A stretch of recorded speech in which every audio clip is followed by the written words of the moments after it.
उड़ीसा के पुरी में स्थित जगन्नाथ मंदिर भगवान श्री कृष्ण का इकलौता ऐसा मंदिर है जहां वे अपने बड़े भाई बलभद्र और बहन सुभद्रा के साथ विराजमान हैं।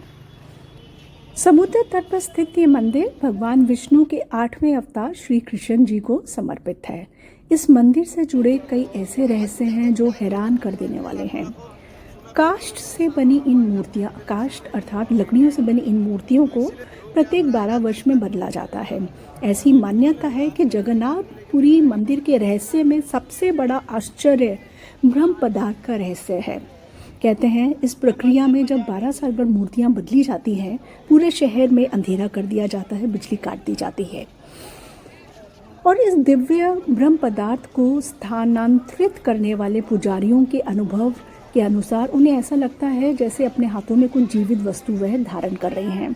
वह पदार्थ खरगोश की तरह उछलता रहता है। कुछ लोग कहते हैं ये अष्ट धातु से बना एक दिव्य पदार्थ है और हिंदू धर्म में इसे भगवान श्री कृष्ण का हृदय माना जाता है।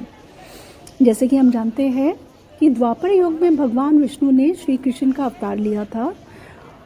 मानव रूप में जन्म लेने वाले प्रत्येक मनुष्य की मृत्यु निश्चित है। महाभारत की लड़ाई के 36 वर्षों बाद भगवान ने अपना शरीर त्याग दिया। पांडवों ने उनका अंतिम संस्कार किया। उसके बावजूद भी उनका दिल धड़क रहा था। अग्नि भी उनके दिल को जला नहीं पाई थी। पांडव देखकर हैरान हुए।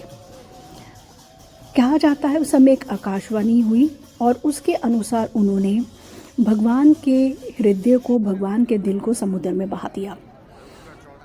मालवा के राजा इंद्रधुमन श्री कृष्ण के बहुत बड़े भक्त थे। उनकी भक्ति से खुश होकर प्रभु ने राजा को स्वप्न में दर्शन दिए और उनसे कहा कि नदी में से बह रहे पेड़ के लट्ठे से अपनी और भाई बहन बलभद्र और सुभद्रा की मूर्तियां बनवाकर वह मंदिर में स्थापित करें।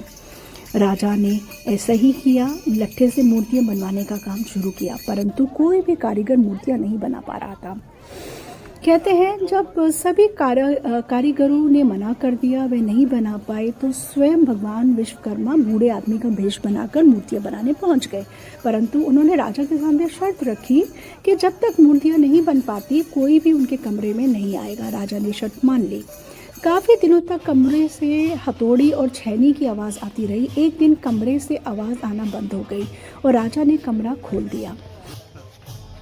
राजा ने देखा कि कमरे में भगवान जगन्नाथ और बलभद्र के हाथों और पैरों की उंगलियां नहीं है और सुभद्रा के हाथ पैर ही नहीं है। इससे राजा बहुत दुखी हुए। तब श्री कृष्ण ने सपने में आकर राजा से कहा कि मंदिर में इसी रूप में मूर्तियां रखवा दी जाएं। और इसके बाद राजा ने वैसे मूर्तियों को मंदिर में रखवाया और आम लोगों के लिए ये मंदिर खोल दिया गया। हर साल जगन्नाथ रथ यात्रा का आयोजन किया जाता है। इसके पीछे कई कथाएं प्रचलित हैं, जिसमें से सबसे ज़्यादा प्रचलित है नगर भ्रमण की कहानी। इस कथा के अनुसार एक बार बहन सुभद्रा को नगर भ्रमण करने की इच्छा हुई, तो तीनों भाई बहन भगवान जगन्नाथ, भाई बलभद्र और बहन सुभद्रा रथ पर सवार होकर नगर भ्रमण के लिए निकल पड़े।